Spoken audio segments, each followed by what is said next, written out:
Lanjut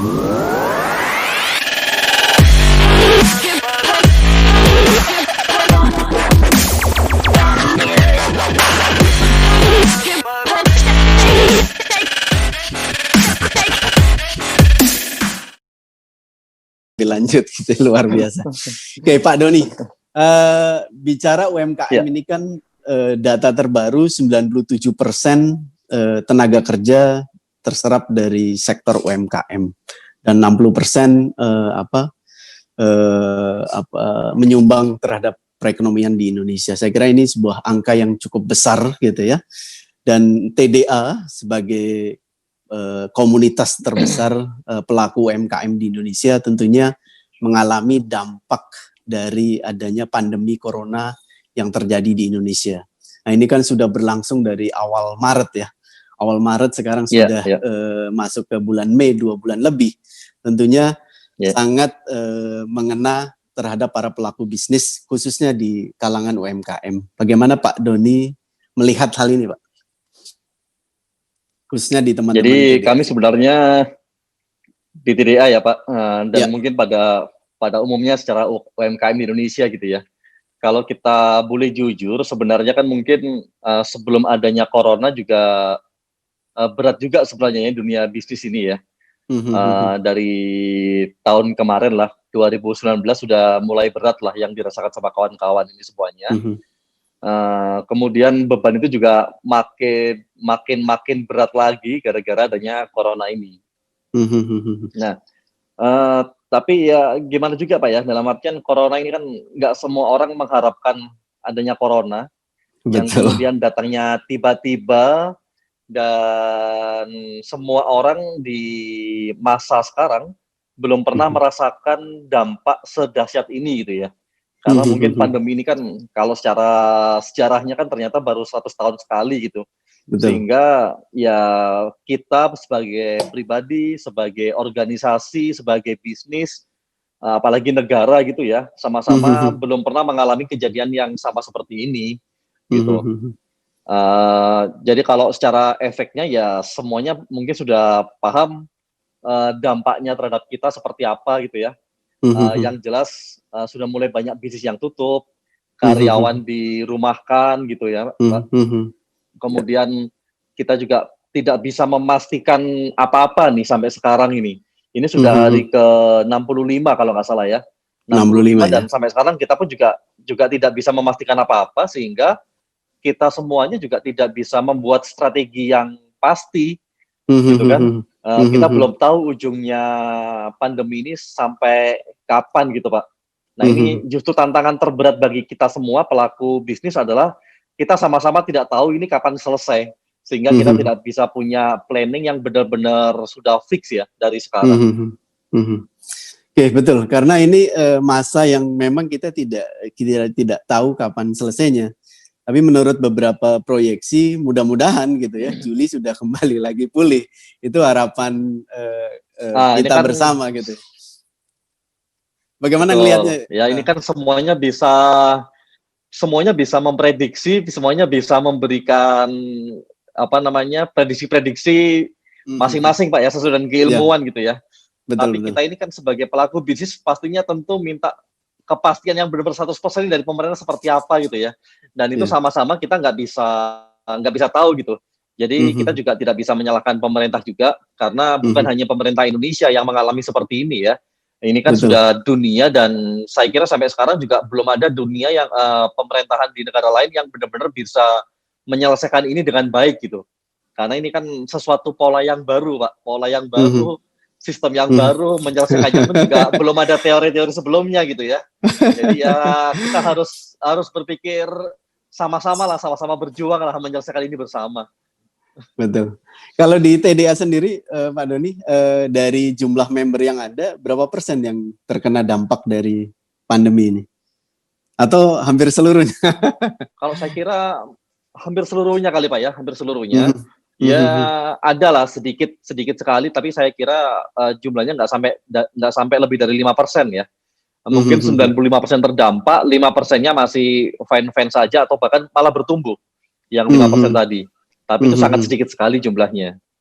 Biasanya di sektor apa tuh Pak yang bertumbuh itu? yang kisaran Gitu. 5% itu. Kalau di komunitas sendiri yang 5% yang bertumbuh itu di sektor apa? Kalau saya amati gini Pak, jadi ada beberapa analisa indikator ya dari yang disampaikan baik dunia atau di data dari Indonesia gitu kan. Ada beberapa industri yang paling terdampak pertama seperti pariwisata nih ya. Ini kan industri terdampak pertama kali. Betul. Dan bisa diprediksikan ini yang recovery-nya paling lama nih, pariwisata nih. Toko oleh-oleh seperti bidi saya sendiri ya di Malang Strudel, kemudian tempat, hotel, kafe dan restoran yang dine-in ini kan terdampak pertama kali gitu Pak. Ini yang di ujung paling kiri yang paling kena dampak. Sementara di ujung paling kanan yang justru bisnisnya tumbuh, ini yang teman-teman yang berbisnis di bidang kesehatan. Seperti toko herbal ya kan, kemudian alat-alat kesehatan, jualan APD ini justru malah naik nih omsetnya di sisi ini gitu. Cuman ini kan jumlahnya sangat sedikit. Iya. Betul. Iya. Itu malah naik gitu. Oke, sebentar. Kepencet. Oke, kalau dari yang 90% atau 95% di sektor yang lain, di komunitas TDA atau di pelaku UMKM sendiri, kebanyakan di sektor apa sih, Pak Doni ini, yang mereka jalankan? Kalau kami di TDA ini kurang lebih sekitar berapa ya? 80%. 80% member kami ini bergerak di bidang kuliner dan fashion, Pak. Oke. Harusnya momentum ya, sisanya baru 20%. Harusnya momentum Ramadan sama Lebaran ini kan menjadi momentum panennya. Itu sudah peak season ya buat kami semua, betul. Jadi teman-teman banyak yang mengeluh persiapan barang sudah siap semuanya. Ibaratnya sawah itu sudah menguning tapi gagal panen gitu kan. Bisa busuk nih padi kita gitu. Oke. Apa yang dilakukan teman-teman? Mas Doni mungkin bisa sharing kepada para pelaku bisnis yang lain. Supaya mereka ada insight dan gambaran. Ya yang jelas kita harus bersabar, tawakal ya, itu udah pasti lah ya secara mental diri gitu. Kemudian yang kedua ya memang mau nggak mau mulai banyak yang pivot. Mulai banyak yang pivot menyesuaikan dengan habit baru sekarang, Pak. Jadi kalau dulu kawan-kawan contohnya aja ya, kawan-kawan yang di bidang konveksi, terutama di bidang fashion ya busana muslim ini kan harusnya dari awal puasa, pertengahan Maret itu omset sudah harusnya naik banget nih sampai menuju nanti di Lebaran gitu ya. Nah saat ada pandemi seperti ini, kemudian menyesuaikan dengan habit barunya masyarakat, banyak toko-toko yang ditutup justru mengalihkan penjualannya ke online. Gitu. Kemudian harga yang dijual pun juga sudah bukan harga normal lagi ya, harganya sudah diturunkan jauh. Yang penting bagaimana barangnya terserap, kemudian secara cash flow masih bisa muter Pak. Terutama bisa bayar THR dan gaji untuk Lebaran lah ya. Nah ini bulan-bulan ini gitu aja, jangan sampai kelewat momen Lebaran ini aja. Ini bulan-bulan yang berat nih, bulan Mei ini. Betul. Ada 2 kali bahkan 3 kali ya. Awal Mei ini kan gajian gitu ya. Tengah-tengah THR. Iya. Awal nanti gajian lagi. THR. Gitu. Gajian lagi ya, itulah berat banget. Iya. Oke, kalau mereka yang melakukan pivot gitu ya, mereka masuk ke ranah online. Dan itu kan tidak gampang gitu ya, dan tidak mudah. Terlebih mereka yang belum pernah masuk ke ranah online gitu ya. Dari TDA sendiri ada pelatihan atau model seperti apa supaya mereka bisa change ke online-nya itu lebih mudah gitu ya? Ya, jadi kita di TDA, kita sejak Pak Jokowi mengumumkan adanya pasien COVID ya di Depok ya, kalau nggak salah 2 orang awal itu tanggal 2 Maret, kami di TDA BUD sudah langsung meeting.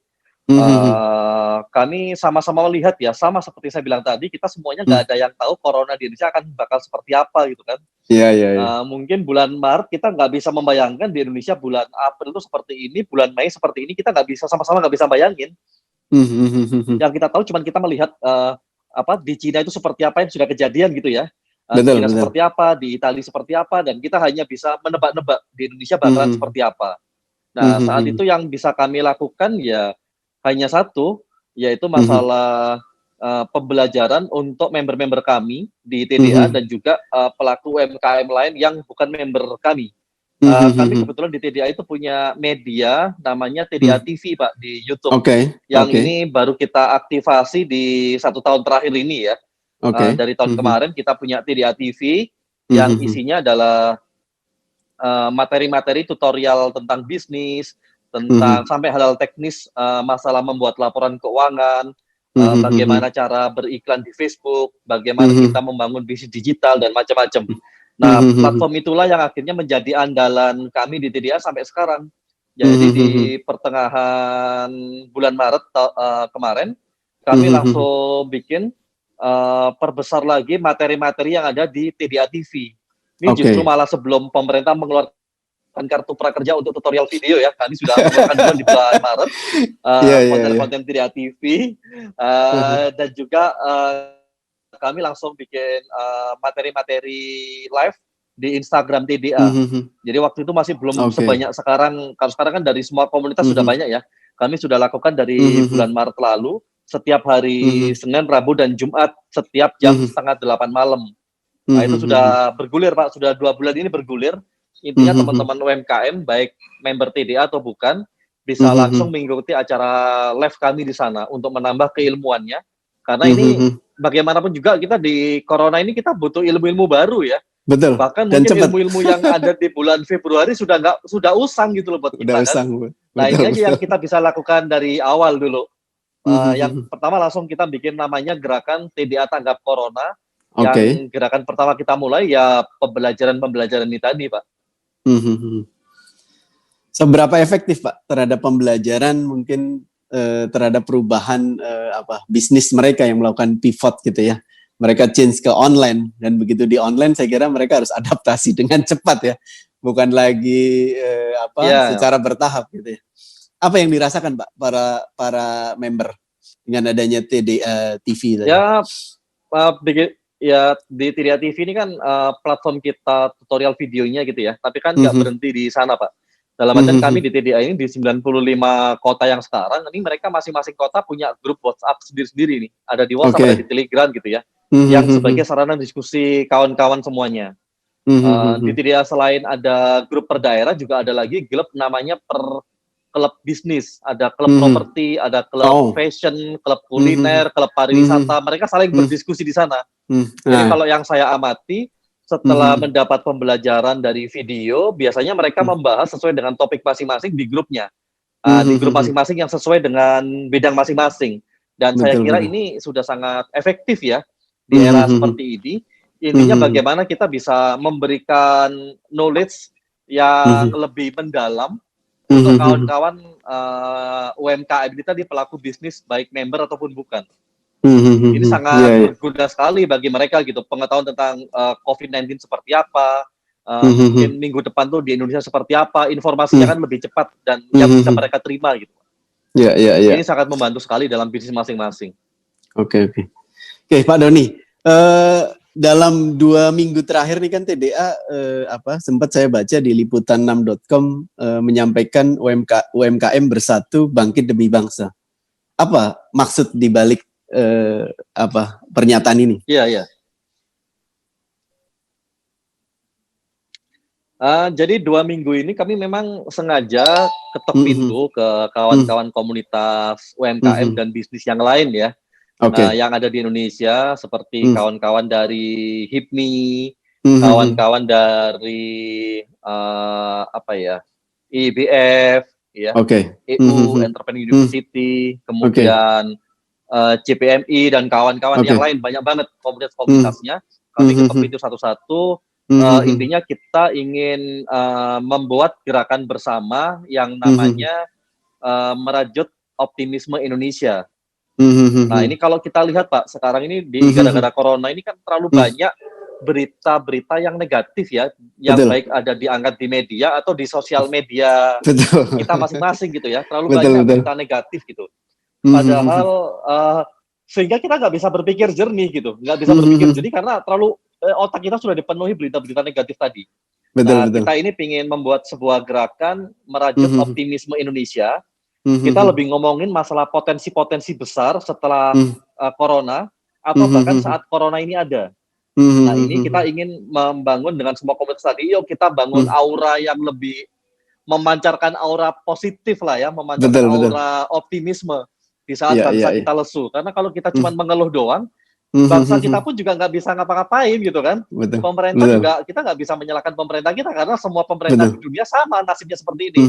Makanya daripada kita cuma ngeluh, yuk kita sama-sama bantu pemerintah, biar ini segera bisa usai dan kita bisa menjalankan bisnis normal kembali, Pak. Betul, betul. Itu semangat gerakan yang akan kita usung nantinya. Wujud gerakannya seperti apa, Mas Doni? Sempat saya tuh terlontar bikin semacam gerakan kayak semacam online festival lah ya. Jadi para pelaku bisnis di Indonesia bikin promo bareng dan kita promote dalam waktu 1 bulan katakanlah. Artinya untuk mengantisipasi adanya corona ini, karena kan kita tadi yang tadinya biasa tidak di online sekarang di online, sementara mereka masih gagap gitu kan, dan harus bertindak cepat. Dan untuk bertindak cepat itu kan harus kerja bareng gitu ya. Nggak tahu Pak Doni sendiri apa konsep-konsep yang akan digagas seperti apa? Di TDA sendiri untuk terutama yang pertama memang goal secara besarnya aja, secara makronya yaitu tadi. Oh, di TDA sendiri? Ya, atau secara kalau besar. Kalau di TDA sendiri, kita sih memang dari awal langsung bikin namanya gerakan TDA Tanggap Corona. Oke. Hashtag TDA Tanggap Corona itu yang memang seperti saya bilang tadi, itu langsung kita buat di bulan Maret kemarin. Yang pertama adalah, itu tadi ya, gerakan pertama adalah keilmuan tadi, yang kita sering bikin live, webinar, itu dari bulan Maret kemarin. Minggu kedua saat corona sudah ada di Indonesia. Kita membahas bagaimana strategi UKM menghadapi ini dan lain-lain, Pak. Kemudian yang kedua kita luncurkan juga TDA Tanggap Corona tentang TDA Peduli. Jadi TDA Peduli ini kita sekarang sudah ada 3 fase dan ini menuju ke fase keempat. Fase pertama itu kita langsung bikin di minggu kedua Maret, pembagian kurang lebih 25.000 hand sanitizer yang disebarkan oleh member kita. Kemudian yang kedua, tahap keduanya bekerja sama dengan Rumah Zakat waktu itu ya, untuk hand sanitizer dan lain-lain. Yang ketiga ini yang lebih gede lagi, kita kita membuat sebuah campaign, Pak, namanya 80.000 doang. 80.000 doang ini, kami membuat campaign 80.000 doang. Jadi kami membuat campaign, kamu kan sekarang lagi work from home gitu di rumah aja. 80.000-mu yang budget hari ini kadang untuk ngopi, yuk salurkan aja ke kami, dapat 1 APD yang akan kita sebarkan ke para teman-teman tenaga medis. Nah, dari 80.000 doang tadi itu kami kurang lebih sekitar 10 hari itu mengumpulkan dana lebih dari 850 juta. Yang ini sekarang sudah kita sebar, ada sekitar 12.000 APD yang kita sebarkan ke kawan-kawan tenaga medis, Pak. Dan saya lihat target 1 miliar. Oh, target 1 miliar, hampir kecapai ya? Sudah kecapai kayaknya hari ini ya. Oh, sudah kecapai ya? Iya. Itu kalau saya lihat sebagian UMKM dari TDA juga membuat ini ya, masker ya? Digerakan ya, yang di bidang fashion. Ya, jadi memang betul. Jadi yang di fase ketiga tadi itu kita sekaligus ada 2 goal. Yang pertama adalah yang membantu kawan-kawan medis ya untuk mendapatkan APD. Jadi kalau di akhir bulan Maret sampai pertengahan April itu kan jumlah APD nggak seperti sekarang, Pak ya. Betul. Kalau di bulan-bulan itu kan negara kita sangat butuh sekali gitu, kebutuhannya luar biasa. Kalau sekarang sudah mulai berlebih. Nah, itu yang pertama. Yang keduanya adalah tujuannya membantu kawan-kawan yang di bidang konveksi supaya bisa pivot untuk memproduksi APD ini tadi. Jadi kami di TDA membuat gerakan ini, kita sudah membuat susunan struktur sendiri. Kita membuat bahan-bahan yang sudah terstandarisasi medis ya. Kemudian pola-pola bahannya seperti apa kita sudah atur dari pusat. Jadi teman-teman UKM di daerah itu tinggal menjalankan sesuai instruksi yang ada di pusat. Kemudian dananya kita ambil dari masyarakat seperti tadi itu yang terkumpul hampir 1 miliar dan kemudian kita beli ke kawan-kawan yang sudah memproduksi APD tadi. Oke. Jadi kita membangun ekosistemnya seperti itu, Pak. Tenaga medis dapat, teman-teman yang di bidang konveksi juga bisa pivot ke sana. Nah, sekarang baru dilanjut ke masker nih. Masker ya. Gitu. Sudah berapa APD yang diproduksi sama masker dari community sendiri? Kalau yang resmi dari kami kurang lebih sudah 14.000 yang sudah tersalurkan. Yang resmi ya. Tapi di luar yang jalur resmi tadi itu kan kawan-kawan TDA yang lain yang di bidang konveksi juga kan juga banyak memproduksi sendiri dan kemudian menjual keluar ya. Kalau itu jumlahnya banyak banget Pak, mungkin lebih ratusan ribu kali ya. Yang sudah dilakukan itu ya. Oke. Pak Doni, terakhir itu kan saya update juga bahwa TDA melakukan video conference dengan Wakil Ketua MPR RI, Ibu Lestari Murdijat ya. Apa yang disampaikan Pak? Iya betul. Yang kami sampaikan itu sebenarnya kita sebenarnya awalnya sharing aja Pak, sharing dengan beliau ya, karena beliau meminta aspirasi dari bawah seperti apa. Tapi karena ada kesempatan itu sekalian aja kita masukkan ada 5 poin dari TDA itu yang kami minta perhatian khusus ke pemerintah ya. Yang pertama itu masalah perpajakan. Ya kita kan semuanya lagi sakit seperti ini kan. Betul. Jangan sampai pajak ini malah menjadi beban yang kesekian buat kami. Ini untuk menggaji karyawan aja nggak semuanya kuat gitu ya. Sudah mulai banyak karyawan yang menguahkan. Jadi kemarin saya sampaikan ke Bu Reri juga, Bu, kalau di TDA itu ada kurang lebih yang terdaftar rapi ya di database kami itu ada kurang lebih 23.000 member. Kalau volunteer TDA lebih dari 50.000 mungkin ya. Kita ambil data yang pasti aja 23.000. Kalau 23.000 ini satu UKM mem-PHK 10 orang aja, berarti kan sudah ada 230.000 nih dari anggota member TDA saja gitu. Nah, makanya kami kemarin meminta 5 poin. Yang pertama perpajakan, Pak. Perpajakan itu kami minta pemerintah bagaimana pemerintah bisa membebaskan PPh final dulu ya bagi UMKM selama 6 bulan ke depan. Minimal 6 bulan lah. Tapi kalau harapan kami sih harusnya bisa sampai 12 bulan ya. Karena 6 bulan ini cepat sekali. 6 bulan dari bulan 3 kemarin kan sampai bulan 9 aja. Iya. Dan ini sudah bulan ke bulan Mei belum ada pergerakan apa-apa gitu ya. Betul. Makanya itu kami minta pembebasan PPh. PPh final ya. Yang setengah persen ya. Iya, betul. Kemudian kami meminta ini yang paling urgent buat kami mewakili kawan-kawan TDA adalah percepatan perizinan dari pemerintah. Betul. Jadi ya ini kita bukan masalah mengkritik pemerintah ya, maksudnya memberi masukan agar sama-sama jalan gitu ya. Kami juga tahu pemerintah kan kawan-kawan bagian pengurusan perizinan kan juga mungkin WFH juga gitu ya, sama dengan swasta, work from home juga. Tapi bagaimana caranya mereka ini meskipun work from home bisa lebih produktif gitu Pak. Karena kami ini di UKM, kondisi seperti ini kan kami harus menyesuaikan market baru ya. Betul. Dalam artian yang dulu contohnya seperti tadi di busana muslim, yang jualan di toko harus kemudian tiba-tiba online gitu ya. Nah, kemudian kawan-kawan yang di bidang kuliner, terutama di bidang makanan gitu ya, yang dulunya melayani restoran dine-in, karena tidak boleh buka dine-in-nya, kawan-kawan ini kan harus switch pivot menjual makanan-makanan frozen. Atau menjual makanan-makanan siap saji gitu. Dan izinnya berbeda itu. Kalau kita mengurus perizinan, mengurus perizinan BPOM itu kan paling enggak lebih dari 2 bulan. Ya kan? Nah, 2 bulan sih mungkin masa normal gitu. Tapi kemarin saya dapat masukan dari kawan-kawan UKM, mereka ini saat mengurus perizinan, nah ini perizinan ternyata nggak buka penuh juga gitu loh.